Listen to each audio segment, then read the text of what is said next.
Hello students, welcome to Gen Edu classes. और हम जो है इस सेशन में बात करने वाले हैं 25 को, आज की डेट को, जो फर्स्ट सेशन का पेपर जेई मेंस का फिजिक्स का आया है उसके अभी तक के जितने क्वेश्चंस हमें मिल चुके हैं बच्चों, जितने क्वेश्चंस सोर्सेज से, डिफरेंट सोर्सेज से हमें गैदर हुए हैं, है ना, जिस भी फॉर्म में है, और उनका हमने सेंस बनाया है कि देखिए ठीक है कि किस तरह का एक्चुअल क्वेश्चन पेपर होगा। तो ऑप्शंस बहुत ज्यादा क्वेश्चंस के हमने नहीं रखे हैं, रादर हमने एक्चुअल सॉल्यूशन निकालने की कोशिश करी है। और वो चीजें आप चेक कर सकते हैं कि आपने सही वाला ऑप्शन किया था, गलत वाला किया था, बिकॉज आपको पता है कि इसके साथ मेरा आंसर यही आया था या कुछ अलग आया है। ठीक है, और थोड़ी थोड़ी सी बातें करते चलेंगे बच्चों की पेपर कैसा था।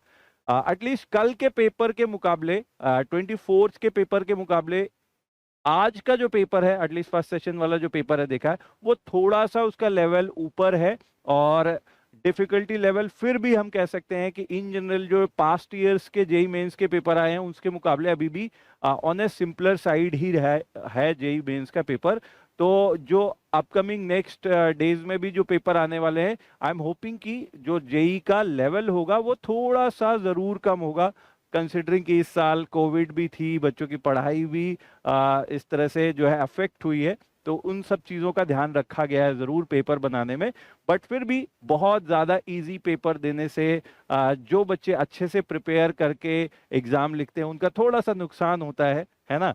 बट एनीवेज, तो पेपर जो है एक एक करके क्वेश्चंस देखना चालू करते हैं बच्चों। तो यहाँ पे देखिए फर्स्ट क्वेश्चन जो है वो क्या बोल रहा है, the distance of 2 points from the centre of a loop on the axis is this much and this much.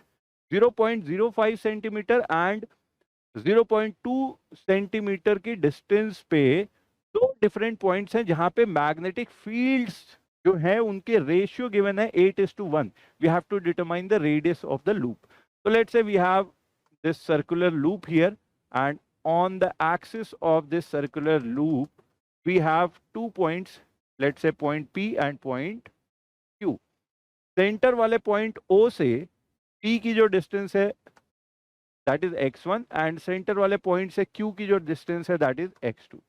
और x1 की वैल्यू है 0.05 सेंटीमीटर, x2 की वैल्यू है 0.2 सेंटीमीटर। इतना ठीक है।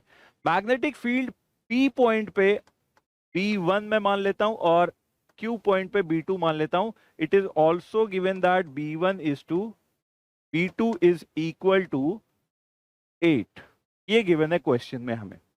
अब बच्चों ये डायरेक्ट फॉर्मूला वाला क्वेश्चन है, आपको पता होना चाहिए कि एक लूप की वजह से एक्सिस पे जो मैग्नेटिक फील्ड है उसका एक फॉर्मूला होता है, B equal to mu naught into 2 pi capital R square. जो इंपॉर्टेंट चीज है वो ये ध्यान रखनी थी कि न्यूमरेटर में into current divided by R square plus x square की पावर 3/2। इसमें इंपॉर्टेंट चीज आपको बस ये ध्यान रखना था कि ये R वाली वैल्यू तो देखो दोनों केस में लूप तो सेम है ना, लूप तो सेम है, तो करंट वगैरह बाकी सारे कांस्टेंट सेम होंगे। तो ये सारी चीजों को छोड़ के सिर्फ आप इतना लिख सकते थे कि B की वैल्यू, अगर इतना ही याद रहता आपको कि B की वैल्यू जो प्रोपोर्शनल होगी वो 1/R square plus x square की पावर 3/2 के प्रोपोर्शनल होगी बच्चों। बस इतना इंपॉर्टेंट याद रखने की जरूरत थी। ये बाकी क्या कांस्टेंट आते हैं उसको छोड़ भी देते, बस इतना याद रहता है कि ऊपर में R स्क्वायर आता है, एक्स की टर्म सिर्फ नीचे आती है,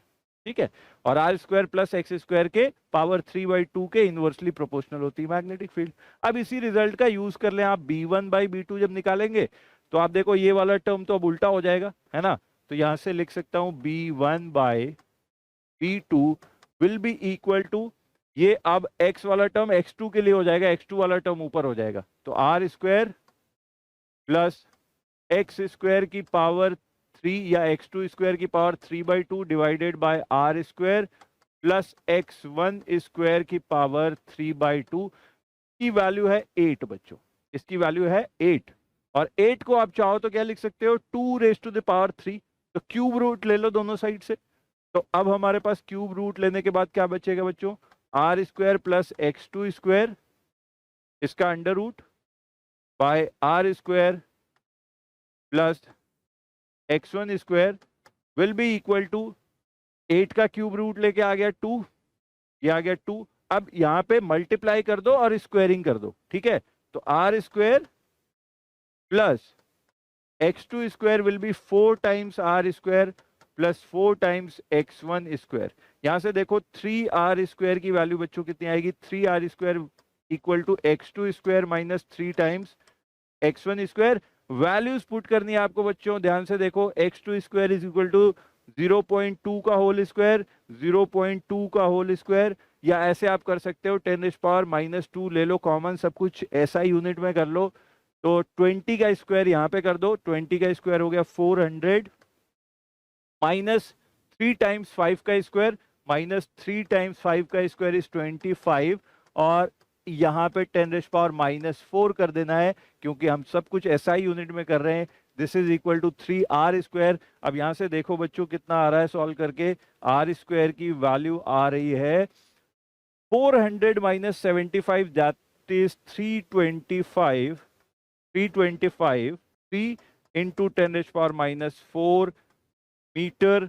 इसको आप अंडर रूट कर लेंगे तो वैल्यू ऑफ आर आपको निकल के आ जाएगी, ठीक है बच्चों। तो अब नेक्स्ट प्रॉब्लम पे चलते हैं। नेक्स्ट प्रॉब्लम में क्या बोला जा रहा है बच्चों, देखो proton, deuteron and alpha particles have same momentum, है ना।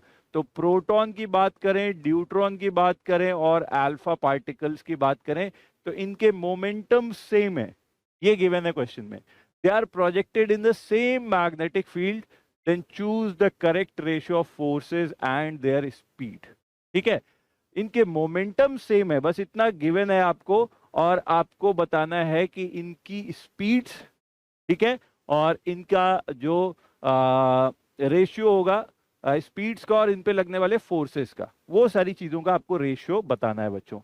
तो मास का रेशियो बच्चों हमें पता होता है, प्रोटॉन का मास अगर m रख दे तो ड्यूट्रॉन ऑब्वियसली डबल साइज का हो जाता है, तो 2m हो गया।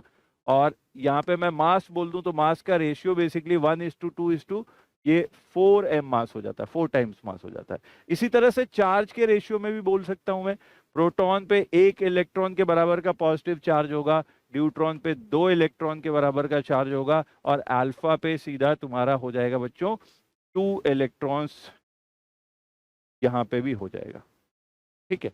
ये 2He4 होता है हमारा, ठीक है बच्चों, अल्फा पार्टिकल। तो मास चार्ज के रेशियो हमें पता लग गए। अब मोमेंटम का रेशियो क्या होता है, मोमेंटम होता है मास टाइम्स वेलोसिटी, वो सेम होनी चाहिए। तो यहां से देखो, अगर मैं अल्फा पार्टिकल की वेलोसिटी v बोल देता हूं बच्चों, तो 4mv इज मोमेंटम। अब इसका भी मोमेंटम कितना रखना चाहिए मुझे, 4mv। तो 2m तो मैंने इसी के कर लिए, तो वेलोसिटी ऑब्वियसली क्या हो जानी चाहिए, 2v। इसके लिए देखोगे तो मास m है, तो वेलोसिटी अब कितनी हो जानी चाहिए, 4v। तो बच्चे अब रेशियो ऑफ वेलोसिटी यहां से दिख रहा है, ratio of velocity of proton is to velocity of deuteron is to velocity of alpha particle is nothing but 4:2:1। तो दिस इज 4:2:1।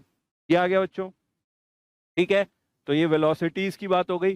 दूसरी चीज पूछा गया है कि फोर्सेस के रेशियो की बात, तो मैग्नेटिक फोर्स की ऑफ कोर्स बात करी जा रही है। मैग्नेटिक फोर्स क्या हो जाएगा, QVB, QVB, ठीक है।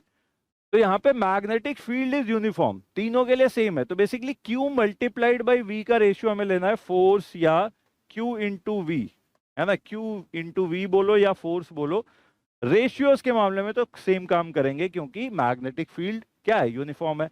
तो Q इंटू V करो तो देखो E टाइम्स 4V, है ना। तो 4VE ये हो गया, ये वाला कितना हो जाएगा, ये भी हो जाएगा 4VE, और ये हो जाएगा कितना 2VE, 2VE। इनका रेशियो लेके देखो तो 2VE से कॉमन ले सकते हो, तो 2:2:1। तो जो फोर्सेस का रेशियो है प्रोटॉन पे, फोर्स का ratio on proton is to deuteron is to alpha particle is 2:2:1। ये आ जाएगा बच्चों आपके लिए, ठीक है ना। तो ये भी फेयरली एकदम स्टैंडर्ड क्वेश्चन था। थोड़ा सा जरूर आपको कुछ टेबल बनाना या कुछ भी करना पड़ता, तो थोड़ा सा टाइम जरूर लेता, बट इसमें ऐसा कुछ मतलब डिफिकल्ट कॉन्सेप्ट या ऐसे कोई चीज है नहीं, सीधा स्ट्रेट फॉरवर्ड सा क्वेश्चन है ये।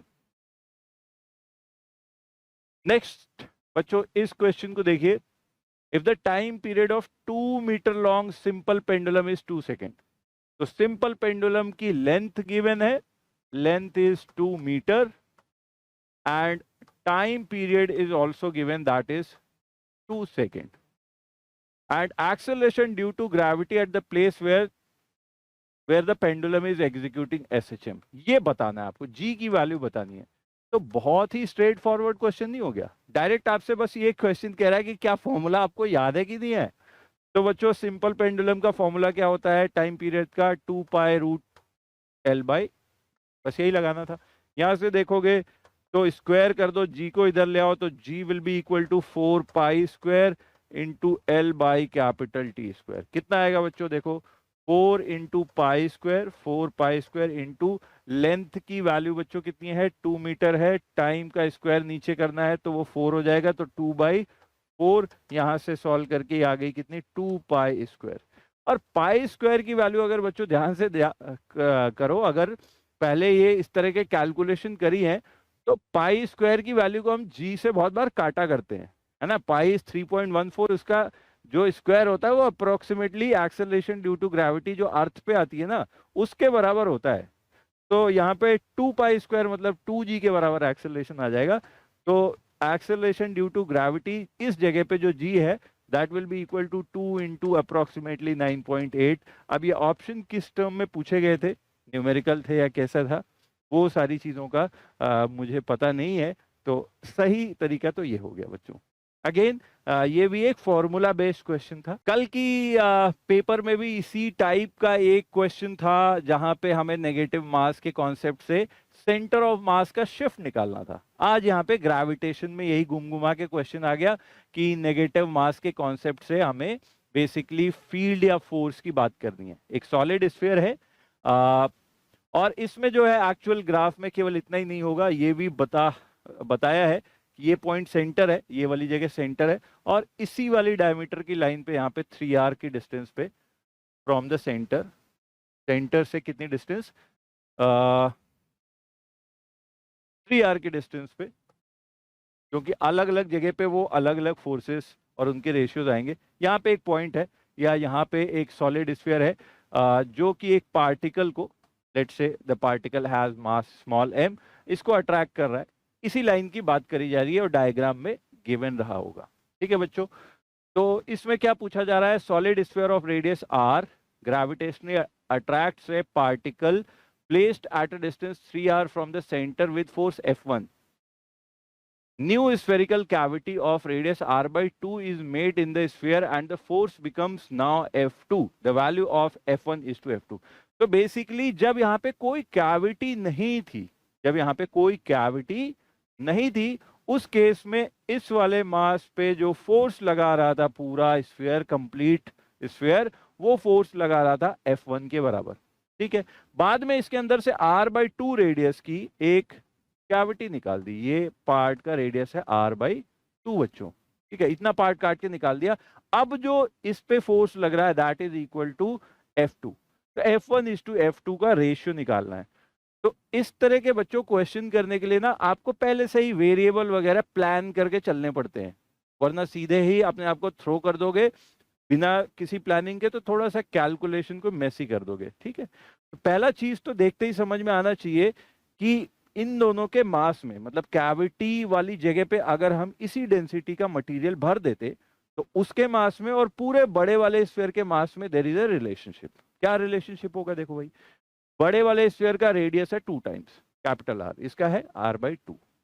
तो रेडियस डबल करने से स्फीयर का वॉल्यूम कितना टाइम्स हो जाएगा, क्यूब होता ना, तो 2 का क्यूब कितना हो गया, 8 हो गया ना बच्चों, तो 8 टाइम्स हो जाएगा। तो मास भी सिंपली क्या हो जाएगा, 8 टाइम्स। तो अगर मैं ऐसा बोलूं कि इस कैविटी वाली जगह पे मटेरियल भरा होता, तो उसका मास अगर स्मॉल m है, तो पूरे स्फीयर का mass of this complete sphere की जो वैल्यू होगी वो 8 टाइम्स m होगी। अच्छा, इस वाले मास को m डैश कर देते हैं so that there is no confusion. ठीक है, इसका मास m डैश है। तो अब देखो कि पूरा बड़ा सॉलिड स्फीयर इस मास m डैश को कितनी फोर्स से खींच रहा है, F1, and that value will be equal to, क्योंकि बाहर वाले पॉइंट के लिए कर रहे हैं तो स्फीयर को हम लोग क्या मान सकते हैं, एक पॉइंट मास जो कि कहाँ पे रखा है, सेंटर पे। तो बेसिकली 8m मास सेंटर पे रखा है और इसका m डैश के साथ ग्रेविटेशनल फोर्स निकालना है। तो g into m1 m2 that is 8 small m into m dash divided by 3r का होल स्क्वायर। ये हो गया हमारा F1 फोर्स। इसको इक्वेशन नंबर 1 बोल देते हैं क्योंकि अभी हमें F2 निकालना है और डिवाइड करना है F1 बाय F2 निकालने के लिए। अच्छा, दूसरे केस में क्या हो रहा है कि now we have created the cavity part here. तो अब इस कैविटी पार्ट को कैसे एड्रेस करें, तो इसको एड्रेस करते हैं हम using the concept of negative mass. Let's say we have the whole solid sphere, जैसा था ये वैसा ही है, लेकिन इस छोटे से पार्ट में जहां कैविटी है यहाँ पे सॉलिड स्फीयर जो ओरिजिनल है वो भी है और साथ में एक ऐसा चीज हमने रख दिया जिसका मास -m है, बिल्कुल उसी को। तो वो प्लस डेंसिटी और माइनस डेंसिटी मिला के कितनी कर देगी, 0।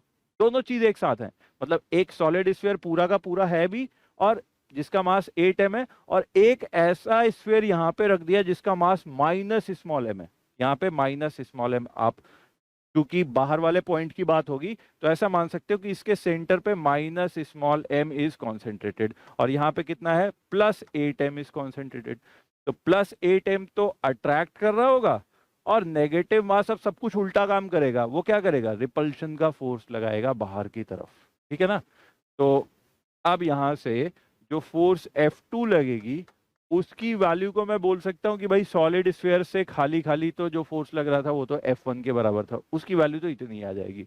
तो that is 8 capital G m dash by 9r square. उसमें से इस पार्ट ने जितना फोर्स लगाया वो क्या कर देना है, आपको सब्ट्रैक्ट कर देना। अब इस पार्ट का फोर्स कितना लगेगा, देखो पहले तो यहाँ से लेके यहाँ तक डिस्टेंस निकालो, कितनी होगी बच्चों, यहाँ से यहाँ तक थी 3r, यहाँ से यहाँ तक कितनी हो जाएगी 2r, 2r plus r/2 that is 5r/2। तो अब माइनस में करोगे g into mass m into बाहर वाला मास m डैश बाई 5r/2 का होल स्क्वायर। अब जरा इसको F2 की वैल्यू को सॉल्व कर लें तो कितना आएगा बच्चों, 8/9 माइनस 2/5 का square that is 4/25, 4/25 g small m dash by capital R square, इतना आएगा। अब ये देखो कितना हो गया, 25 into 4 100 into 2 200, 200 minus 36, 200 minus 36 164/9 into 25 g small m dash by R square. ये वाली वैल्यू आ गई F2 की। F1 की वैल्यू हमें पता ही है, इसको सॉल्व करोगे तो 8/9 times m dash by R square आएगा। अब जरा F1 बाय F2 की वैल्यू यहाँ से कैलकुलेट कर लो। तो F1 बाय F2 की वैल्यू बच्चों देखो, ये सारा पार्ट तो कैंसिल हो जाएगा, m dash by R square बचेगा कितना, 8/9 और इसको क्या कर दो, उल्टा कर दो। तो ये आ गया 8/9 इंटू 9 इंटू 25/164। 9 से 9 गया, देखो ये 8 से क्या जाएगा 164, नहीं 4 से जाएगा तो 2 यहाँ पे कर दो, 4 से 31, ठीक है 31। तो 2 इंटू 25 दैट इज 50, 50/31। आंसर आएगा कितना बच्चों, 50/31। This must be the answer, ये क्वेश्चन का आंसर हो जाएगा। तो अगेन थोड़ी सी कैलकुलेशन बच्चों जरूर थी, कॉन्सेप्ट भी लग रहा है। तो ये मैं कहूँगा कि जिस तरह के पेपर आए हैं, जिस तरह का पेपर अभी तक, जिस तरह के क्वेश्चंस आ रहे हैं उसके हिसाब से दिस वाज रादर मतलब एक मीडियम टाइप का क्वेश्चन बोल सकते हो कि आपको कॉन्सेप्ट पता होने चाहिए, फिर थोड़ा सा कैलकुलेशन भी करनी पड़ेगी, थोड़ा टाइम देना पड़ेगा आपको इस क्वेश्चन को। ऐसे ही आपको बोनस टाइप आंसर नहीं मिलेगा, मेहनत करनी पड़ेगी, गलती होने के थोड़े से चांस भी हो सकते थे कैलकुलेशन में। चलिए बच्चों, तो अब ये एरर पे एक क्वेश्चन आया है, एरर भी है और मेजरमेंट का भी क्वेश्चन है। और अभी तक जो इस पेपर में एरर मेजरमेंट का देखा गया, अभी तक ये पहला क्वेश्चन मुझे मिला है। कल के शिफ्ट में भी कोई क्वेश्चन एरर मेजरमेंट के, ऐसे एरर का मिला, मेजरमेंट का नहीं मिला था, स्क्रू गेज वर्नियर कैलिपर्स वगैरह का नहीं मिला था। इसमें देखो क्या बोला जा रहा है, the pitch of screw gauge is 1 millimetre and there are 100 divisions on the circular scale. तो ये इस तरह की यहाँ पे बना रखा है मैंने स्क्रू गेज को। तो स्क्रू गेज पे ये जो सर्कुलर डिविजन्स होते हैं वो उनके नंबर 100 हैं। तो यहाँ से हम लीस्ट काउंट निकाल सकते हैं बच्चों। लीस्ट काउंट क्या होता है बच्चों कि एक कंप्लीट रोटेशन में कितना आगे जाता है, ये वाला शाफ्ट कितना आगे जाता है, दैट इज कॉल्ड पिच। और हम प्रिसाइजली कितने डिविजन्स को देख सकते हैं। तो कितने डिविजन्स हैं, 100 डिवीजन है। तो बेसिकली पूरे वन सर्कल के 100th पार्ट तक को प्रिसाइजली मेजर कर सकते थे, तो वही लीस्ट काउंट कहलाता। तो 1 डिवाइडेड बाय जितने सर्कुलर डिवीजन होंगे that is 100, 1/100 millimetre is the least count. ठीक है, अब इस क्वेश्चन में क्या बोला जा रहा है कि when there is nothing between the jaws, कुछ भी नहीं है, basically when it is measuring zero distance, even in that case the zero of the circular scale lies 8 divisions below the reference line। reference line बच्चों क्या होती है, जो circular dial पे जीरो वाली लाइन होती है, ये जीरो की line ideally if the screw gauge does not have any kind of error, zero error, starting में एरर अगर कुछ भी नहीं है, तो ये वाला जीरो मेन वाले जीरो के साथ कोइंसाइड करना चाहिए। बट अगर ऐसा नहीं हो रहा है, it means this screw gauge has sum zero error. और इस केस में वो दिख रहा है कि लाइन पीछे है, तो वो मेजरमेंट बेसिकली जब भी करोगे तो थोड़ा एक्स्ट्रा रीडिंग देगा, पॉजिटिव जीरो एरर है। और वो पॉजिटिव एरर कितना है, 8 सर्कुलर डायल के ऊपर जो रीडिंग आती है उनके बराबर का है। सर्कुलर डायल पे 1 रीडिंग की जो वैल्यू होगी वो 1 लीस्ट काउंट के बराबर होगी। 8 की रीडिंग कितनी होगी, 8/100 मिलीमीटर होगी, यही होगी ना बच्चों। ठीक है, तो बेसिकली जीरो एरर जो है, zero error that is 8 divisions, 8 division कर लो या 8/100 मिलीमीटर, इतना होगा। ठीक है, इतना जीरो एरर है। अब अगली बार जब हमने इसको किसी वायर का हम लोग रेडियस निकालना चाह रहे हैं, तो रेडियस निकालने के लिए देखो, रेडियस तो डायरेक्टली नहीं निकाल पाओगे। एक वायर है, इस पेन को मेरी वायर मानो, इसको आप स्क्रू गेज के जॉज के बीच में ले जाके ऐसे लगा देते हो। तो अब क्वेश्चन बोल रहा है कि the first linear scale division is clearly visible. अब ये लीनियर स्केल में ऐसी लाइंस बनी होती हैं जो मिलीमीटर की, 1 मिलीमीटर की डिस्टेंसेस बता रही होती हैं। तो इसमें क्या है कि पहली वाली फर्स्ट लाइन क्लियरली विजिबल है, सेकंड नहीं है, क्योंकि सेकंड अंदर इसके छुपी हुई रहती है। ये जो सर्कुलर वाला पार्ट है, ये सर्कुलर वाले पार्ट के ऊपर ऐसे छुपी होगी, इस तरह से ऐसे। लेकिन फर्स्ट वाली दिख रही है, ये 1 मिलीमीटर का मार्क दिख रहा है। तो एक्चुअल जो डिस्टेंस मेजर हो रही हो यहाँ से यहाँ तक की टोटल ऐसे हो रही होगी। मतलब 1 मिलीमीटर, ये 0 मिलीमीटर है, ये 0 से 1 के बीच की जितनी डिस्टेंस है दैट इज 1 मिलीमीटर। उतना तो है ही, साथ में देयर इज समथिंग एक्स्ट्रा, कुछ एक्स्ट्रा है।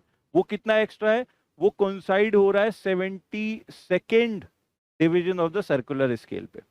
ठीक है, तो जो एक्चुअल रीडिंग होगी वो कितनी आ जाएगी, यहां से यहां तक की टोटल, वो ये वाली distance that is 1 millimetre, 1 millimetre plus 72nd division, मतलब 72 डिविजन्स की टोटल रीडिंग कितनी आ जाएगी, 72 into least count, that is 72/100 millimetre, ये रीडिंग हो रही है।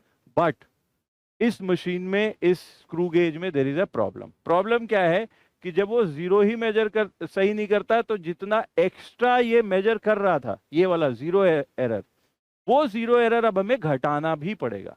तो उसको सब्ट्रैक्ट करोगे तो -8/100 मिलीमीटर आपको सब्ट्रैक्ट करना पड़ेगा। Always remember to subtract zero error. और इसी का एक नया टर्म भी कई बार घुमा के होता है कि जीरो करेक्शन ऐड करना है, जीरो एरर को सब्ट्रैक्ट करना है। ठीक है, तो इसमें पॉजिटिव जीरो एरर था, इसलिए इसको क्या किया हमने, सब्ट्रैक्ट किया बच्चों। तो दिख रहा है कि 1 मिलीमीटर प्लस 72 - 8 दैट इज 64। तो बेसिकली 1.64 मिलीमीटर ये आ गई रीडिंग आपकी। But the reading you have taken is basically measuring the end to end. ये अगर क्रॉस सेक्शन वायर का मैं ऐसे दिखाऊं तो आपके जॉज इस तरह से हग कर रहे होंगे इस वायर को, ऐसे क्रॉस सेक्शन दिखा रहा हूं बच्चों। तो ये वाली डिस्टेंस आप मेजर कर रहे हो, that is not the radius, that is basically diameter. तो रेडियस कितनी होगी बच्चों, इसकी हाफ होगी, इसकी हाफ करोगे तो आंसर कितना आएगा, 0.82 मिलीमीटर। ध्यान रखना था, जल्दी जल्दी में ऑप्शन आई बिलीव ये वाला भी था, 1.64 भी था। तो अगर बहुत जल्दी में करोगे, इतना सब पार्ट करके भी एक चीज भूल गए कि रेडियस मेजर करना था और डायमीटर करके चले आए, कॉन्सेप्चुअल सारी चीजें कर दी, क्वेश्चन जल्दी जल्दी पढ़ने में खराब कर दिया। ठीक है बच्चों, चलिए नेक्स्ट प्रॉब्लम। अब ये स्टेटमेंट वाले क्वेश्चन है जिसमें स्टेटमेंट 1 स्टेटमेंट 2 की बात करी जा रही है और देखेंगे कि ये सही है कि नहीं है, करेक्ट एक्सप्लेनेशन है कि नहीं है, एक्सेट्रा एक्सेट्रा। तो स्टेटमेंट 1 क्या है, a free rod when heated experiences no thermal stress. बच्चों स्ट्रेस किसी चीज में क्यों आता है, मैं अगर बात करूं तो अगर कोई चीज मेरे पास एक रॉड है, इस रॉड को नेचुरल इसकी एक लेंथ होगी, हर टेम्परेचर पे it will have some natural length. Natural length का मतलब है कि अब इससे ज्यादा या कम लेंथ करना है तो आपको फोर्स लगा के करना पड़ेगा। इस रॉड की लेंथ को मैं चाहूं तो थोड़ा सा कम कर सकता हूं, कैसे कर सकता हूं, इस पे फोर्स लगा के, फोर्स लगाऊंगा तो इसकी साइज थोड़ी सी कम हो जाएगी, और फोर्स लगाऊंगा तो इसके अंदर अब इसके जवाब में भी एक फोर्स आएगा, इंटरनल फोर्स, और वो एक इंटरनल स्ट्रेस की रूप में हम लोग उसको देखते हैं, फोर्स अपॉन एरिया करके। तो जब हम किसी एक्सटर्नल एजेंट की हेल्प से किसी रॉड की लेंथ को बेसिकली हम कम या ज्यादा करना चाह रहे हैं, तो एक जवाब में इंटरनल स्ट्रेस निकल के आ जाता है। ठीक है, अब थर्मल स्ट्रेस की क्या कहानी है, जैसे आप सोचो कि कोई मशीन का एक पार्ट है ना, मशीन चलते चलते गर्म हो गई, मान लो दो कंक्रीट दो कंक्रीट की चीजें हैं, इनका कोई एक्सपेंशन नहीं होता, इनके बीच में एक रॉड ऐसे रखी है जो 25 डिग्री सेल्सियस पे, मान लो जो रूम टेम्परेचर है, उस पे जो नेचुरल लेंथ है जस्ट उतनी ही डिस्टेंस है इन दोनों कंक्रीट के दो चीजों के बीच में रखी हुई है। तो 25 डिग्री सेल्सियस पे इस पार्ट में कोई स्ट्रेस नहीं था। बट अगर टेम्परेचर बढ़ा बच्चों इसका किसी वजह से, तो यही चीज अगर बाहर खुले में रखी होती, अगर बाहर खुले में रखी होती तो इसका आप सब जानते हो कि थर्मल एक्सपेंशन हो गया होता, इसकी लेंथ बढ़ जाती। बट यहां तो we are not even allowing this, ये तो कंक्रीट के बीच में, तो लेंथ कैसे बढ़ा लेगा, मतलब इधर उधर जाने का चांस नहीं है। तो आप ऐसे सोच सकते हो कि एक्चुअली लेंथ तो इसकी बढ़ गई थी, बट अब हमने फोर्स लगा के इसको लेंथ को श्रिंक कर दिया है, तो आपका स्ट्रेस आ गया है। तो अब स्टेटमेंट 1 जो कह रहा है कि भाई फ्री छोड़ दोगे, टेम्परेचर बढ़ाओगे तो एक्सपेंशन तो होगा ही होगा, बिल्कुल दैट इज ट्रू।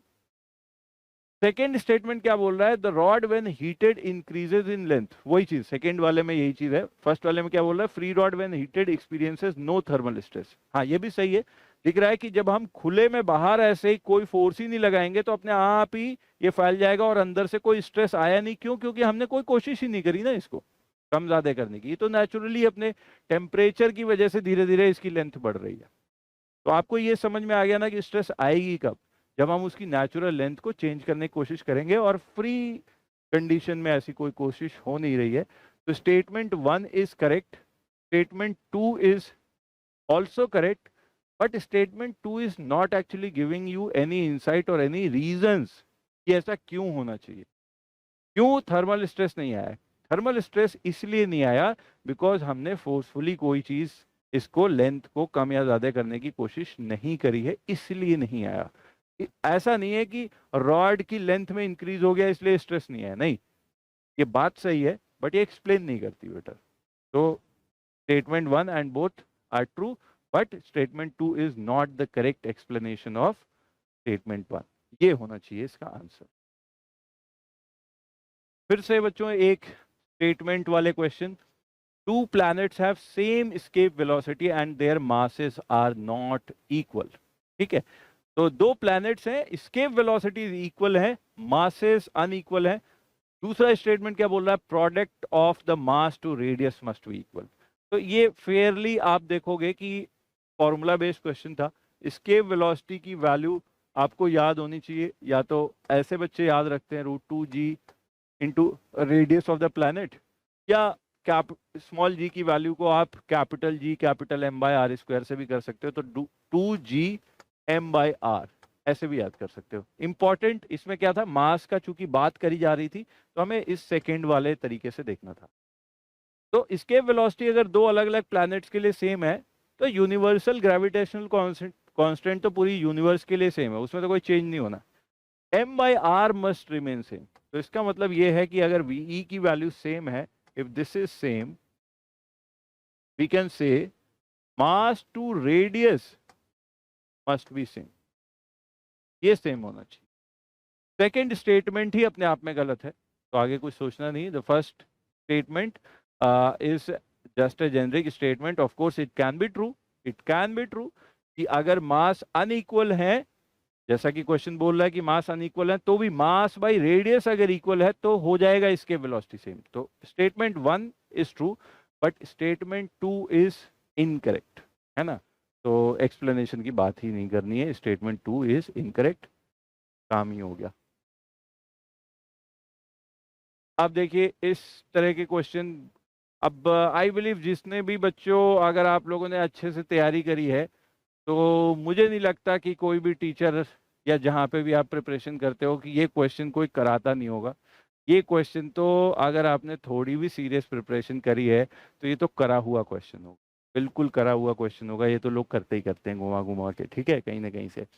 अब देखो इसमें बच्चों यूनिफॉर्मली एक्सेलरेटेड मोशन की बात हो रही है। एक ट्रेन ले लो, ये एक ट्रेन है, ये इसका फ्रंट पार्ट हो गया, ये इसका रियर पार्ट हो गया, ये इसका मिड पार्ट हो गया।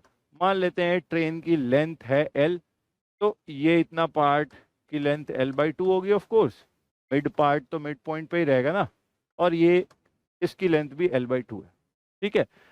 अब इसमें क्या बोल रहा है कि कांस्टेंट एक्सेलरेशन है, मान लो राइटवर्ड डायरेक्शन में यूनिफॉर्म एक्सेलरेशन a है, और if the train engine crosses, तो फ्रंट पार्ट में यहीं पे इंजन लगा है basically. If the train engine crosses a signal with velocity u, है ना, यहाँ पे सिग्नल है, लेट से यहाँ पे सिग्नल है, तो जब इंजन सिग्नल को क्रॉस कर रहा था तब वेलोसिटी u थी। क्या बच्चों बता सकते हो कि ये रियर पॉइंट की उस टाइम पे कितनी वेलोसिटी होगी? तो यहाँ पे कई बार कंफ्यूजन बच्चे करते हैं कि रियर पार्ट तो बाद में आएगा तो उसकी वेलोसिटी ज्यादा होगी, या अभी पीछे है तो उसकी वेलोसिटी कम होगी, दुनिया भर के logic. Just just look at this thing, ये एक ट्रेन है, इसकी लेंथ अपने आप कम या ज्यादा थोड़े ना हो रही है, इसकी लेंथ तो कांस्टेंट है। That means every part of the train is moving with same speed at a given instant. अगले टाइम पे जाके उसकी स्पीड बढ़ जाएगी, घट जाएगी, कुछ भी होगा, ठीक है, लेकिन अभी उसकी स्पीड कितनी है, सेम है बच्चों, ठीक है, हर जगह। तो इस वाले वक्त पे, इस वाले टाइम पे इंजन के फ्रंट पार्ट की भी स्पीड यू है और रियर पार्ट की भी स्पीड यू है, नो डाउट अबाउट।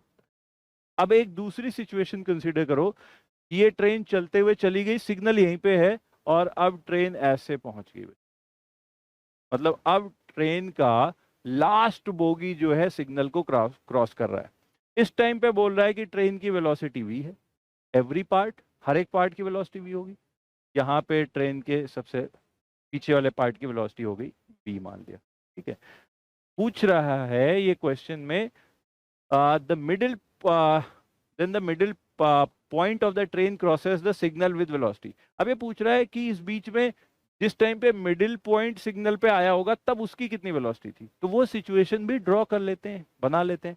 ये ट्रेन आधा और चला दो, ऐसे इस तरह से चलाओ कि इसका आधा मिड पॉइंट बेसिकली यहाँ पे हो, मिड पॉइंट m जो है यहाँ पे हो, और इस टाइम पे वेलोसिटी मान लेते हैं कि v डैश है, ठीक है। किसी भी पार्ट की वेलोसिटी v डैश होगी, रियर वाले को लेके चलते हैं, रियर की वेलोसिटी भी v डैश होगी, इतनी मान लेते हैं, ठीक है।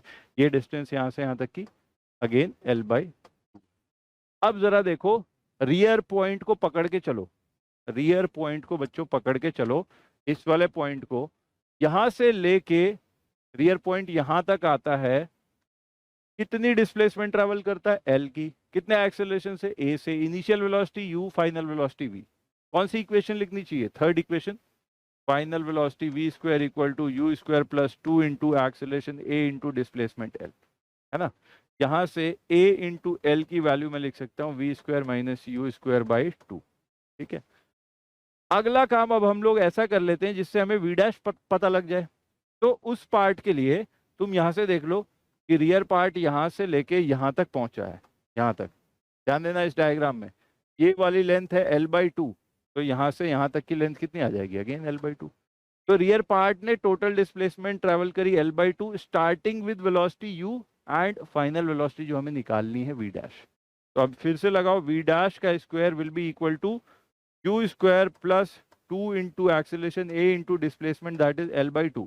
तो 2 से 2 कैंसिल हो गया, तो ये बेसिकली सेकंड पार्ट आ रहा है a इंटू एल, और a इंटू एल की वैल्यू यहाँ से सब्सटीट्यूट कर दो। तो ये कितना बच्चों हो जाएगा, u square plus v square minus u square by 2, that is 2u square ऊपर गया तो ये बन जाएगा कितना, v square plus u square by 2। इधर में भी स्क्वायर है तो अब अंडर रूट ले लेना चाहिए। तो जो मिड पॉइंट होगा वो इतनी वेलोसिटी के साथ v square plus u square by 2 velocity के साथ सिग्नल को बच्चों क्रॉस करेगा। अगेन ये क्वेश्चन करा हुआ तो बहुत लोगों का हो सकता था, बट अगेन जिसने नहीं किया होगा उसके लिए थोड़ा तो एनालाइज विजुलाइज करना पड़ेगा। I would rate this question to be a medium difficulty level question, ठीक है। बट जिन बच्चों ने प्रिपरेशन करी है उनके लिए जरूर हलवा क्वेश्चन रहा होगा, क्यों, क्योंकि बहुतों को, आई एम श्योर बहुतों को आंसर भी याद रहा होगा, ठीक है। चलो बच्चों, तो अब ये भी देखो डायरेक्ट फॉर्मूला बेस्ड वाला क्वेश्चन है। दो सैटेलाइट्स इसमें गिवन है A and B and they revolve in radius of 600 kilometre and 1600 kilometre. तो रेडियसेस गिवन है, टाइम पीरियड्स का रेशियो बताना है। तो भाई फेमस केपलर्स लॉ लगा दो ना, टाइम पीरियड का स्क्वायर इज प्रोपोर्शनल टू, क्या होता है, टाइम पीरियड का square is proportional to radius का क्यूब या ए क्यूब, इस केस में आर क्यूब मान लो, ठीक है, कोई फर्क ही नहीं पड़ता। तो time is basically proportional to R की पावर 3/2, यही लगाना है, ठीक है। तो time period of A by time period of B equal to radius of A by radius of B की पावर 3/2, है ना।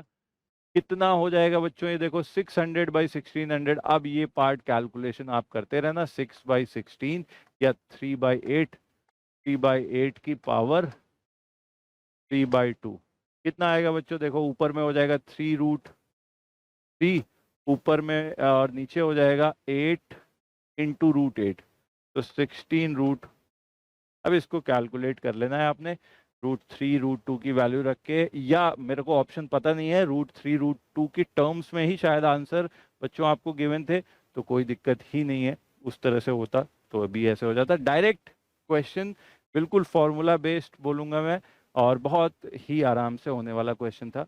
तो ये भी one of the easier side पे क्वेश्चन मैं बोलूंगा होगा।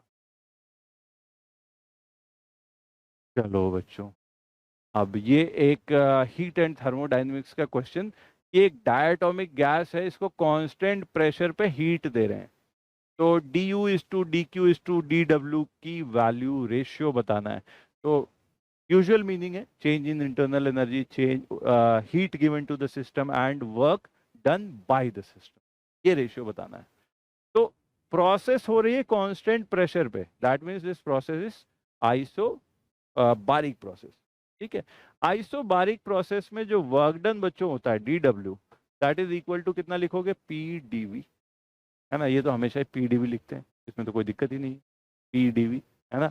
और कांस्टेंट टेम्परेचर है तो आइडियल गैस इक्वेशन से यहाँ से निकल के आ जाएगा, PV equal to N R T लिखते हो ना आप, डिफ्रेंशिएट कर दो इसको, पी इज कांस्टेंट, अब कोई लफड़ाई नहीं है, P is constant, N and R is constant, है ना। वी के रेस्पेक्ट में डिफरेंशिएट कर दो, तो इधर पी इक्वल टू, वी के रेस्पेक्ट में वी का डिफरेंशिएशन इज ऑफ कोर्स 1, तो P equal to N R D T by D V, ऐसे लिख सकते हो। तो इधर देखो पी डी वी की वैल्यू आ जाएगी, पी डी वी की वैल्यू हो जाएगी एन आर, ठीक है। तो ये वर्क डन आ जाएगा कितना, एन आर डी टी, ठीक है।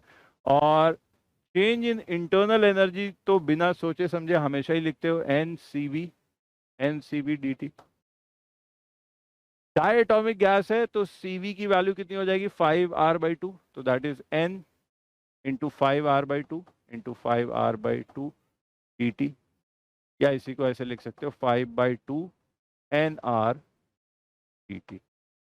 हीट गिवन dq, ऑलवेज इसको लिख सकते हो NCDT।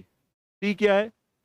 Molar heat capacity. But ये तो हमें प्रोसेस ही पता है ना, प्रोसेस कैसी है? आइसोबारिक प्रोसेस है, तो this is basically NCPDT। Cp की वैल्यू कितनी होती है? Cv plus R. तो 5/2 R plus 1 R, that is 7/2 R। तो ये कितना बच्चों हो जाएगा? 7/2 NRDT। अब ध्यान से जरा देखो, NRDT NRDT NRDT तीनों जगह से आ रहा है, तो DQ is to DQ is to DW। इसको अगर मैं लिखता जाऊं तो DU में आ रहा है 5/2, 5/2 इज टू DQ, DQ में आ रहा है 7/2, 7:2 इज टू वर्क डन में आ रहा है 1, 1। अब इसको 2 से मल्टीप्लाई करो चाहो तो, ये नीचे वाले 2 चले जाएंगे, तो 5:7:2 ये रेशियो पूछा गया है। ये ऑर्डर हो सकता है मेरे पास जो आया है क्वेश्चन और आपको जो एक्चुअल पेपर में मिला हो शायद थोड़े अलग हो, बट सॉल्यूशन आप जरूर फॉलो करें। ऑप्शन में बिल्कुल लास्ट में खाली ऑप्शन ना देखें, सॉल्यूशन भी देखें, हो जाएगा। सिंपल ही क्वेश्चन था, ये क्वेश्चन भी सिंपल था, इस तरीके से भी हो गया और भी आराम तरीका और भी अच्छे तरीकों से हो जाएगा, कोई दिक्कत नहीं है इस क्वेश्चन, है ना। मतलब DTVT नहीं लिखोगे तब भी काम बनेगा।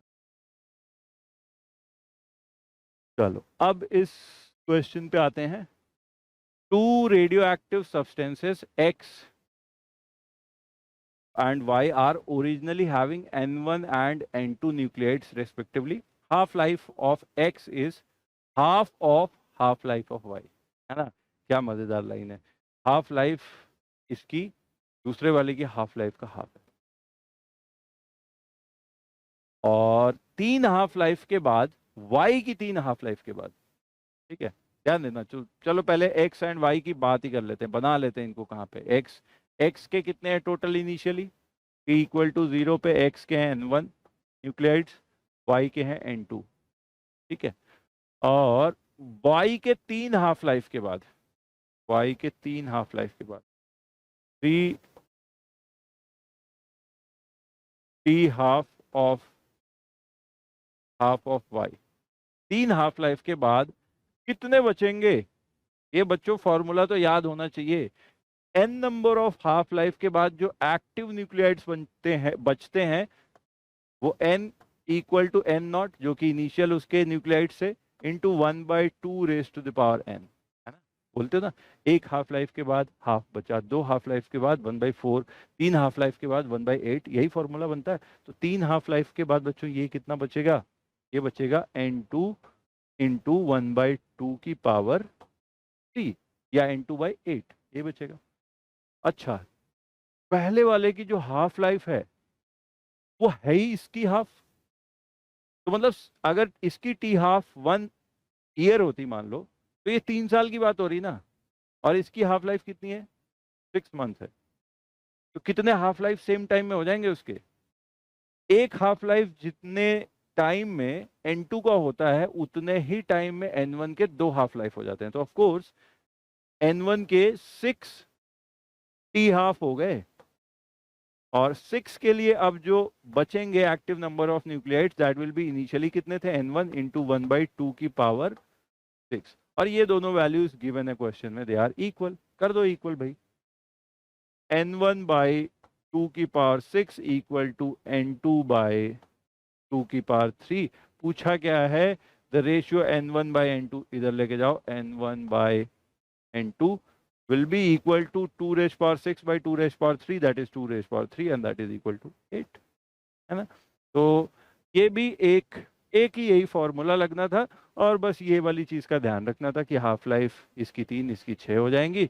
और फेयरली मॉडरेट क्वेश्चन मैं बोलूंगा, फेयरली इजी क्वेश्चन बोलूंगा, ये आराम से करके आने वाला क्वेश्चन था।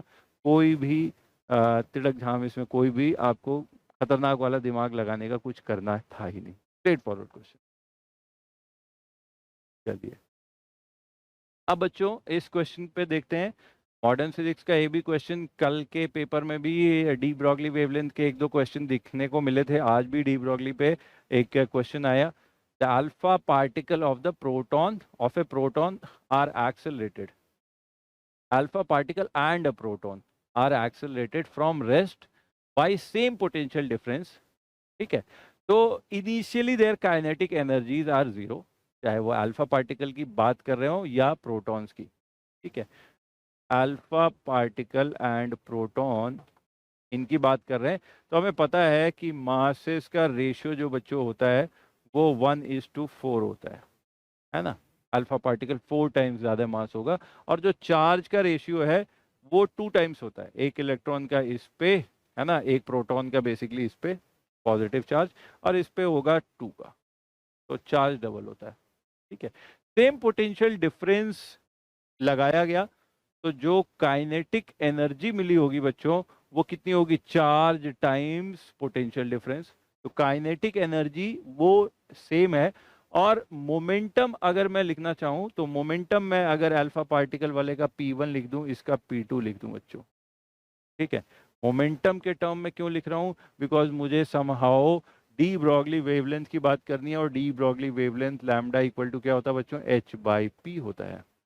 ठीक है, तो मोमेंटम्स के रेशियो मुझे मिल जाएंगे, तो लैम्डा का रेशियो मुझे मिल जाएगा लैम्डा ऑफ प्रोटॉन. यहां से देखो, lambda of proton by lambda of alpha, ये मोमेंटम के इनवर्सली प्रोपोर्शनल है, तो ऊपर हो जाएगा मोमेंटम ऑफ अल्फा. ये अल्फा ले लेते हैं इसको, और इसको प्रोटॉन को पी ले लेते हैं. ऐसे निकालना था, ये मोमेंटम का रेशियो मुझे निकल जाए. अच्छा, अब बताओ कि मोमेंटम के टर्म्स में क्या बच्चों काइनेटिक एनर्जी हम लिख सकते हैं. जितना भी पोटेंशियल एनर्जी का गेन हुआ, इधर लॉस हुआ, उतना काइनेटिक एनर्जी इनकी बढ़ी, और पोटेंशियल एनर्जी वाला पार्ट जो आएगा वो charge multiplied by potential difference आएगा. तो चार्ज अल्फा पार्टिकल के लिए कितना है, 2e इंटू पोटेंशियल मान लेते हैं v, that must be equal to, momentum के टर्म में काइनेटिक एनर्जी का फॉर्मूला क्या होता है, p²/2m, है ना. तो ये हो जाएगा p α²/2 mass of alpha. Alpha का मास कितना रखोगे, 4m. ठीक है, तो p अल्फा की वैल्यू आ जाएगी √4 × 2 16 MeV, ऐसा कुछ आ जाएगा. इसी तरह से आप देखो, मोमेंटम ऑफ प्रोटॉन लिखोगे, तो यहाँ पे चार्ज आया कितना, 1e के बराबर, और यहाँ पे मास कितना आया, यहाँ पे मास भी आया e के m के बराबर. तो सिर्फ 2 ही बचेगा, अंडर रूट के अंदर में 2meV ऐसा बनेगा. इन दोनों का रेशियो निकाल लो अब यहाँ से, यही निकालना था ना. p alpha by pp, that is equal to 16/2, root of 16/2, that is root of 8, and that is equal to 2√2 बच्चों. तो बस यही क्वेश्चन था, प्रोटॉन की बात हो रही हो या अल्फा पार्टिकल की बात हो रही.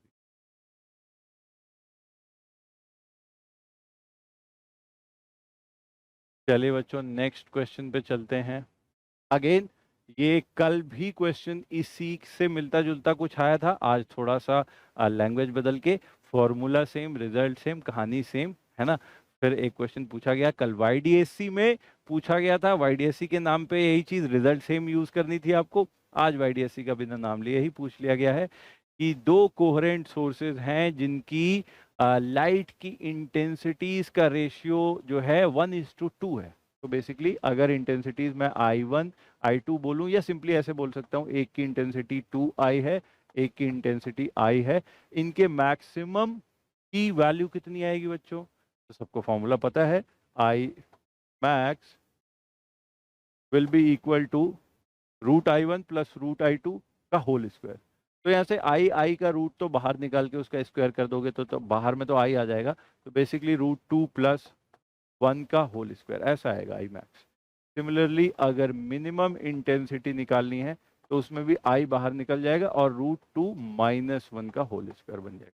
अब ये वाली कहानी आपको निकालनी है, I मैक्स बाय I मिन divided by I max minus I minimum. अब इस क्वेश्चन को देख के ऐसा लग नहीं रहा है कि ये फिजिक्स में क्यों पूछा है, मतलब जितना फिजिक्स का काम था वो बस इतना ही है, छोटा सा फॉर्मूला याद रखने का, उसके बाद तो ये मैथ्स ही करा रहे हैं. I max plus I min, and that will be equal to, देखो आई तो आई से कैंसिल हो जाएगा, यहाँ √2 + 1 का स्क्वायर प्लस √2 - 1 का स्क्वायर, सॉरी ऊपर में माइनस था, तो √2 + 1 का स्क्वायर माइनस √2 - 1 का स्क्वायर डिवाइडेड बाय √2 + 1 का स्क्वायर प्लस √2 - 1 का स्क्वायर। सॉल्व करते हैं बच्चों इसको, देखो क्या हो जाएगा, ए स्क्वायर प्लस बी स्क्वायर, ए स्क्वायर प्लस बी स्क्वायर, ये दोनों माइनस की वजह से तो सब तो कैंसिल हो जाएंगे, 2ab इधर जो आएगा और यहाँ पे -2ab आएगा और एक माइनस और मिला के जुड़ेंगे तो +4ab हो जाएगा। तो ऊपर में 4 × a इज √2, b इज 1, तो 4 √2 ऊपर आएगा, नीचे में देखो बच्चों, तो a square plus B square plus 2ab और a square plus B square minus 2ab, तो 2ab वाले टर्म्स कैंसिल हो जाएंगे, यहाँ पे 2 times a square plus b आएगा, तो 2 times a square is 2, b square is 1, तो a square plus b square 2 + 1 कितना हो गया, 3 हो गया बच्चों। तो ये आंसर कितना आएगा, 2√2/3, ये आंसर आएगा इस क्वेश्चन का बच्चों। ठीक है, तो ये भी अगेन कैलकुलेशन थोड़ी सी थी बट इतनी भी ज़्यादा नहीं थी, आराम से होने वाला क्वेश्चन था और डायरेक्ट फॉर्मूला बेस्ड क्वेश्चन था, तो आई बिलीव ज़्यादातर लोगों ने, आप लोगों ने अच्छा कर लिया होगा इसमें भी। इस क्वेश्चन को भी मैं ईजियर कैटेगरी में ही रखूंगा, मतलब ऐसा भी नहीं कहूँगा कि 5 सेकंड में 10 सेकंड में होगा, हाँ बट थोड़ी सी कैलकुलेशन 25-30 सेकंड में काफ़ी लोग इस क्वेश्चन को कर चुके होंगे। तो आज जैसे क्वेश्चन आए थे मेंस में उसके हिसाब से ये थोड़ा सा सरप्राइजिंग था, थोड़ा सा अच्छे लेवल का क्वेश्चन था, और इस तरह के क्वेश्चन जो होंगे वो टॉप रैंक बेसिकली जो डिसाइड कर रहे होंगे, क्योंकि जैसा पेपर आ रहा है, अगर सारे पेपर वैसे ही आ रहे हैं, मैथ्स फिजिक्स केमिस्ट्री सबके ऐसे ही अज्यूमिंग, तो ऐसा होगा कि टॉप के रैंक्स में तो होड़ लगी होगी, बहुत ही कॉम्पिटिटिव होगा माहौल, और उस कॉम्पिटिटिव माहौल में जो एज ले रहा होगा वो ये सारे क्वेश्चन सही करके आ रहा होगा, है ना, उसको एडवांटेज एक मिल गई होगी। बाकी, है ना, बाकी पता है आपको बहुत सारे क्वेश्चन जो है इजियर साइड पे ही आए थे। इस क्वेश्चन में थोड़ा कॉन्सेप्चुअल क्वेश्चन है, नहीं कहूंगा कि बहुत डिफिकल्ट क्वेश्चन है ऐसा कुछ, बट कॉन्सेप्चुअल क्वेश्चन है, अगेन डायरेक्ट कोई फॉर्मूला बेस्ड रिजल्ट बेस्ड ऐसी चीजें नहीं पूछ, थोड़ा सा आपको कॉन्सेप्ट लगाना ही है। अब इस पहली सर्किट को देखो, इस सर्किट में जैसे जो भी हमें मिला, ये बैटरी ई और इंडक्टेंस एल, इसके फॉर्म में ही पूछा गया है, रेजिस्टेंसेस गिवन थे, है ना। अगर आप इसको इस तरह से देखोगे तो थोड़ा सा दिक्कत होगी, आप इसको री इमेजिन करो, ये वाले पॉइंट्स को पकड़ के ऐसे खोल के ना ऐसे बाहर लेके आ जाओ, ऐसे बाहर लेके आ जाओ, ये वाले पॉइंट्स को स्ट्रेच करो और इनके बीच में बैटरी ऐसे बाहर से लगाओ। अब मैं आपको री इमेजिन करने के लिए बोल रहा हूँ कि बैटरी ऐसे बाहर लगा दी, ईएमएफ ई की करंट इधर आई जा रही है, ठीक है, इस वाले पॉइंट को एक टर्मिनल बनाओ, इस वाले पॉइंट को बोल दो पॉइंट ए है, यहाँ पे पॉइंट ए आ गया, इस ए पॉइंट से देखो दो रजिस्टर लगे हुए हैं, दो रजिस्टर लगे हुए हैं आपके 5 ओम एंड 5 ओम के, ऐसे बनाए या थोड़ा सा रुक जाओ, जगह कंस्ट्रेंट का भी ध्यान रखते हैं, ऐसे बना लेते हैं।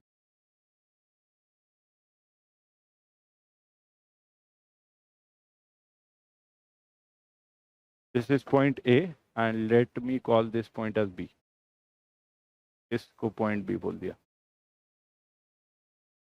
ए पॉइंट से दो रजिस्टर जा रहे हैं, है ना, 5 ओम एंड 5 ओम का, और ठीक है, ए से दो रजिस्टर जा रहे हैं 5 ओम एंड 5 ओम के, और इस पॉइंट को बोल देते हैं सी, इस पॉइंट को बोल देते हैं डी, कंफ्यूजन ना आए हमें। तो बी से 1 एंड 4 के जा रहे हैं, ए से 5 एंड 5 के जा रहे हैं, 5 एंड 5 के जा रहे हैं, और ठीक है, कुछ इस तरह का सिचुएशन बन रहा है। तो ए से सी पॉइंट के बीच में, ए से सी के बीच में और बी से सी के बीच में 5 एंड 1 का, इधर 5 इधर 1 ओम, ठीक है, ऐसा बन गया। ये वाला पॉइंट हमारा हो गया सी, ये वाला पॉइंट हो गया हमारा सी, ठीक है। और बाकी अब देखो ए से डी के बीच में एक 5 ओम है, तो यहाँ पे ऐसे मैं कहीं पे मान लेता हूँ कि पॉइंट डी है, ए से डी के बीच में एक 5 ओम है, सिमिलरली बी से डी के बीच में, बी से डी के बीच में, बी से डी के बीच में ये है 4 ओम का, ये वाला है 4 ओम, ठीक है।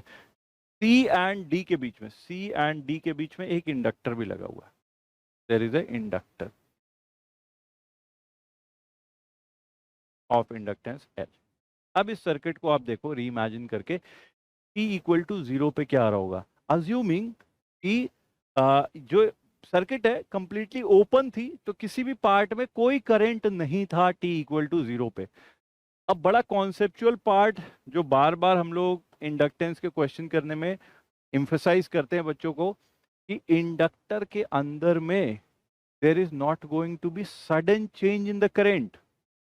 करंट की वैल्यू 1 एम्पियर है, तो ऐसा नहीं होगा कि आपने कुछ स्विच इधर से उधर किया और उसमें वैल्यू सडनली 1 से 2 एम्पियर हो गई, नहीं।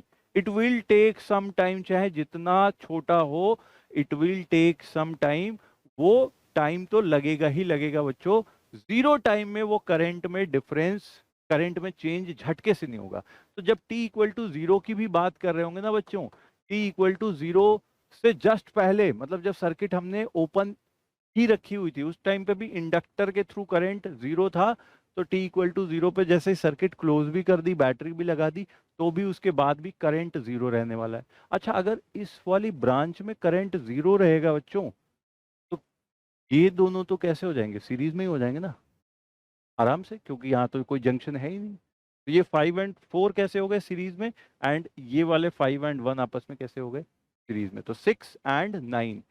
तो first part t equal to 0 के लिए, अब ऐसे देखो कि ये दो रजिस्टर 9 और ये दो रजिस्टर 6, ये आपस में कैसे हो गए, पैरेलल में हो गए। तो जो R इक्विवेलेंट आ जाएगा बैटरी के बीच में, R equivalent that will be equal to R1 R2 by R1 plus R2, जो करते हैं 6 into 9 by 6 plus 9, that is 54 by 15, 54 by 15, 3 से ये गया 5, 3 से ये गया 18, 3.6 ओम, इतना आ गया आर इक्विवेलेंट की वैल्यू। और यहां से अब करंट आई की वैल्यू लिख सकता हूं, I will be equal to EMF E by 3.6, ये आ गया।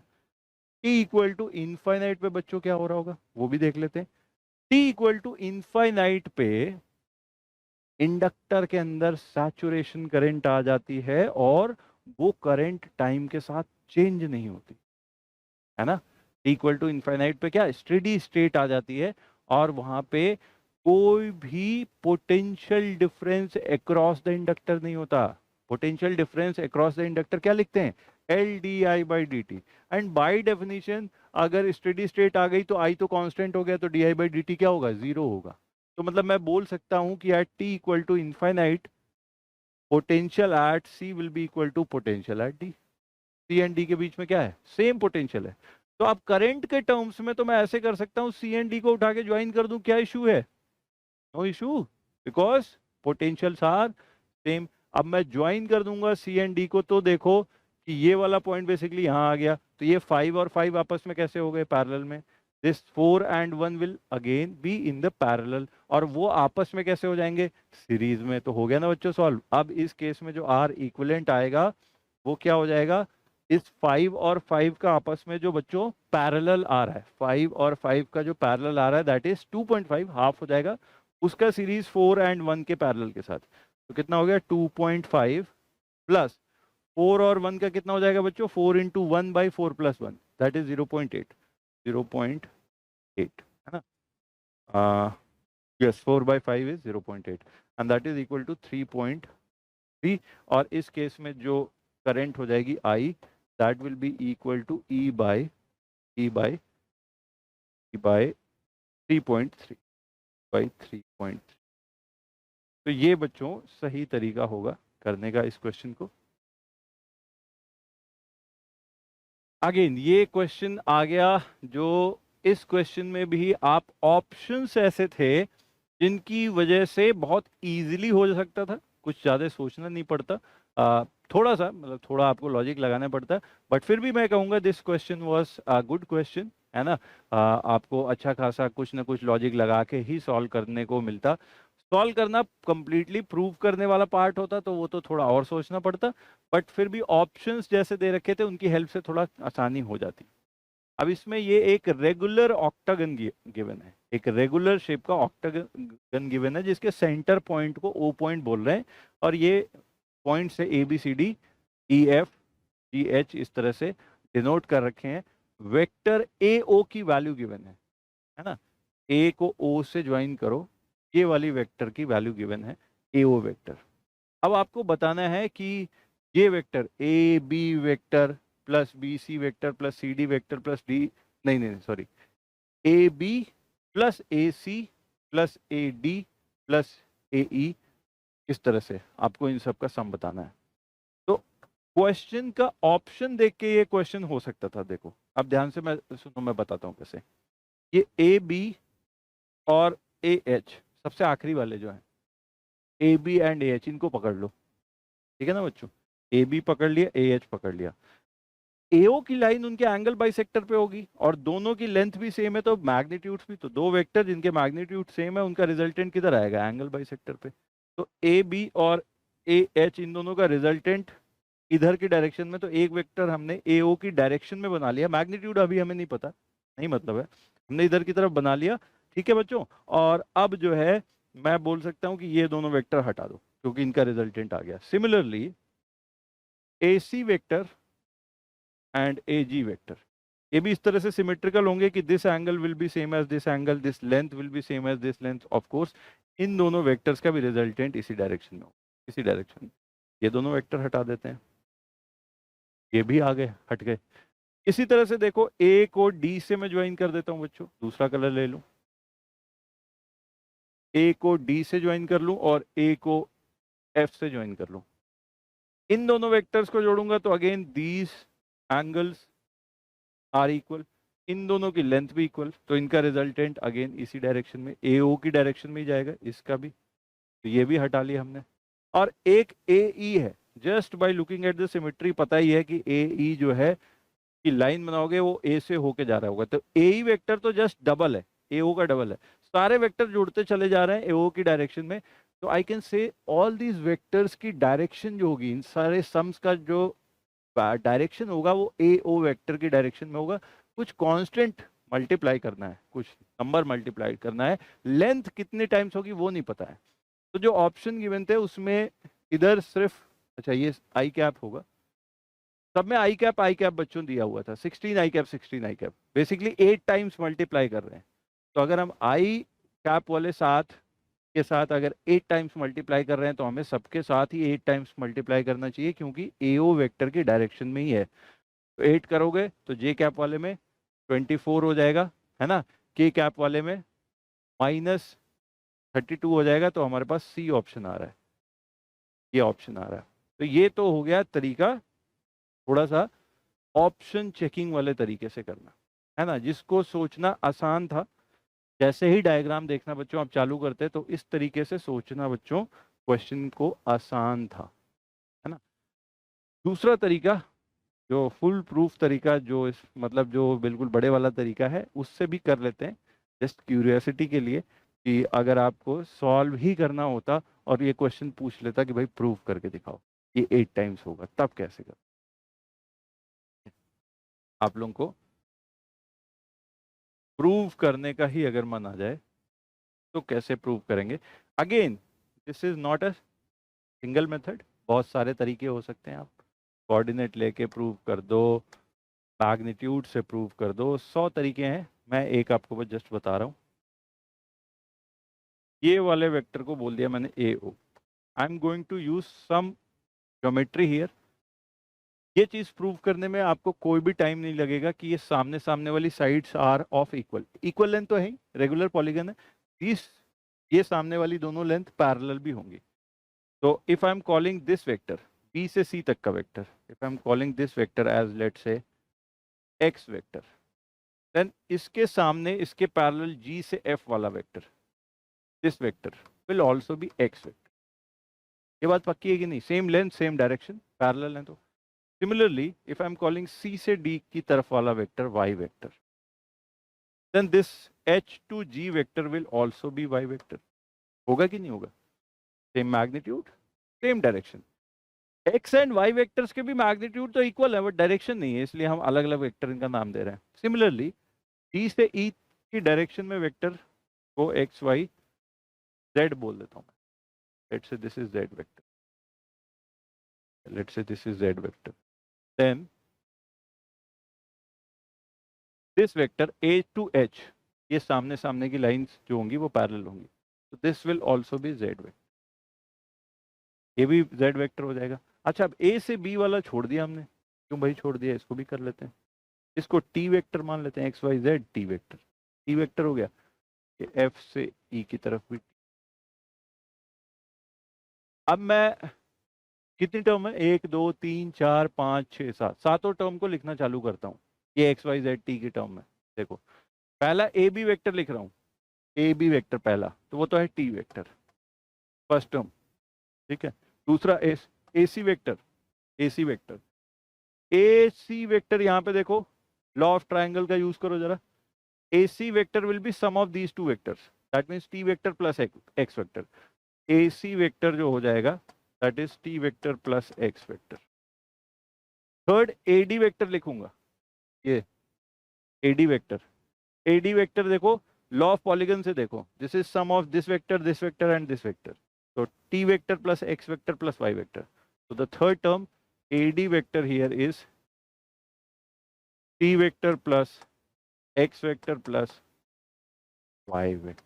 ओके, यहां तक आगे. ए ई वेक्टर, ओहो, ए ई वेक्टर तो बहुत आसान है, सीधी लाइन में जाता है. यहाँ से यहाँ तक का ए ओ है, उसका डबल हो जाएगा. दूसरी साइड भी सेंटर से तो सेम डिस्टेंस आनी है. तो जो नेक्स्ट ए ई वेक्टर है उसको मैं सीधा लिख सकता हूँ 2 टाइम्स ए ओ वेक्टर. 2 टाइम्स ए ओ वेक्टर. अब इसके बाद आगे आगे ए एफ पे यहाँ से यहाँ तक. तो again Z plus Y plus X. तो अगला वाला plus Z plus Y plus X. ये हमारा ये भी हो गया, ये भी हो गया. A G vector Z plus Y plus Z plus Y Z plus. और कौन सा बचा? ए जी भी हो गया, तो ए एच बचा. A H is Z vector plus Z. इतना कर दिया हम लोगों ने. अब जरा देखते हैं बच्चों कि क्या करना है हमें. यहां से सब जोड़ो, तो 2AO तो अलग कर लो. 2AO वेक्टर को अलग लिख लिया, बाकी सब जोड़ते जाओ. एक्स वाई जेड, एक्स के देखो कितने टर्म आ रहे हैं, 1 2 3, तो 3x वेक्टर. वाई के देखो कितने आ रहे हैं पूरे में, यहां से यहां तक में, Y Y Y 3 plus 3y vector. अब आपको समझ में आ गया होगा ड्रिल. जेड कर लो, 1 2 3, इधर तो है नहीं Z, plus 3z vector. T देख लो, 1 2 3, इधर तो है ही नहीं, प्लस टी. इतना. इसका क्या करें अब इसके लिए लॉ ऑफ पॉलीगन यहां पे देख लो. T plus X plus Y plus Z equal to ये वाला vector, that is equal to 2AO vector. तो इस सारे को मैं ऐसे लिख सकता हूं, 2AO वेक्टर. तो 2 into 3 6 plus 2 equal to 8AO vector. ये हो जाता है बच्चों को सोल्यूशन. प्रॉपर सोल्यूशन ऐसे आएगा आपका. 8 टाइम्स AO वेक्टर है. जुगाड़बाजी से आप आंसर निकाल सकते थे बिल्कुल सही तरीके से, कोई दिक्कत नहीं है, क्योंकि ऑप्शन ऐसे दिए. बट इन केस अगर ऑप्शन ऐसे नहीं देता, तो फिर आपको यही करना पड़ता है, या इसके जैसा कोई और मेथड जिससे प्रॉपरली ये चीजें सॉल्व हो पाती. राइट. चलिए, तो ये थे क्वेश्चंस जो हमको अभी तक सारे मिले हैं, है ना. और इनका सोल्यूशन आ गया है. आगे के क्वेश्चंस का भी जैसे जैसे हमें पेपर मिलते जाएंगे, क्वेश्चंस मिलते जाएंगे, हम आपके लिए सॉल्यूशन डालते जाएंगे.